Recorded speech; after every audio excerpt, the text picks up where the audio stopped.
There's a great quote, I forget who it is, but he said that I don't have enough time to look at our competitors, I just focus on us, and that's why we win.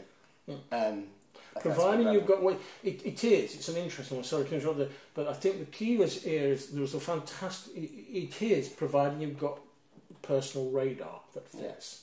Yeah. And you're unique, you're not one of the crowd, there is something special and unique. Well, there's something special that's actually appreciated and people want. Yes. There's lots of people who are different who nobody wants. Yeah. But I think if you look at Al Siebert's work, great psychologist in the 1950s, who's written some of the first books about the survival personality and about resilience.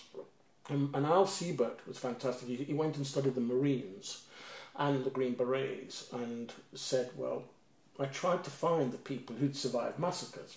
Yeah. And what was very interesting with these people was that they were not gung-ho.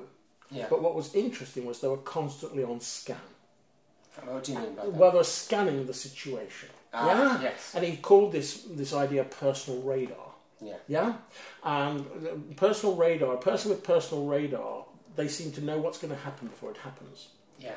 But it's in their particular field. Yeah. Yeah? So some others have personal radar in one area, yeah, but terrible radar somewhere else. Yes. Yeah. So you'll have somebody be brilliant technically and say, well, no radar whatsoever with people, and this cut their wrists and they say, oh, we've got a red carpet today. So you have, and what the crucial thing with the strengths approach is, you have to find the area where you've got great radar. And keep putting yourself in it. This is very weird because only in the last 6 months would I say I've impressed myself.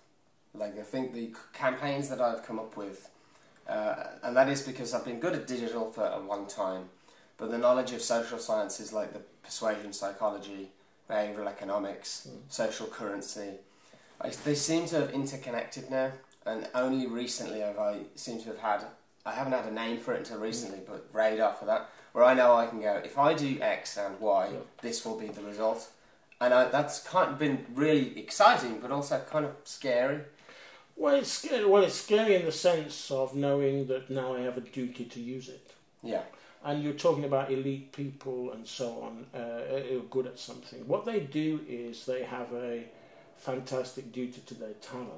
I mean, if you look at Elizabeth Gilbert's TED speech,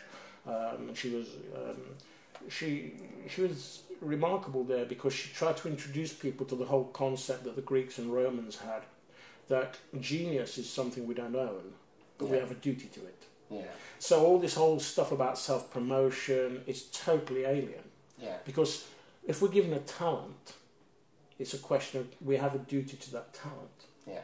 And we can't claim credit for it, but in a sense we have a responsibility. But you have to work at it. Musicians always get annoyed when they're told, I wish I had, that God-given talent. But have you read the Talent Code? Yes.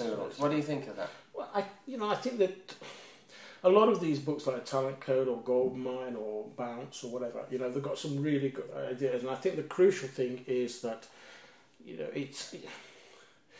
it's beyond the 10,000 hours of purposeful practice. It is much more. It is specific crap practice. Yeah, that's right. Yeah, the purposeful practice is the stuff to keep improving.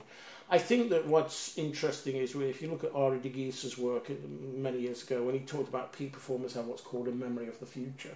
Yeah. And the reason is because they're constantly going A, B, Z. Yeah. Yeah. And what is Z? Yeah? And also, what they do is they have a track record of delivering Z. Yeah. And then comes the important thing is you're very fortunate if you've only got 1 or 2 talents. You're most unfortunate if you've got 5. Yeah. Because then you have to go to a course of decision making to decide what to do.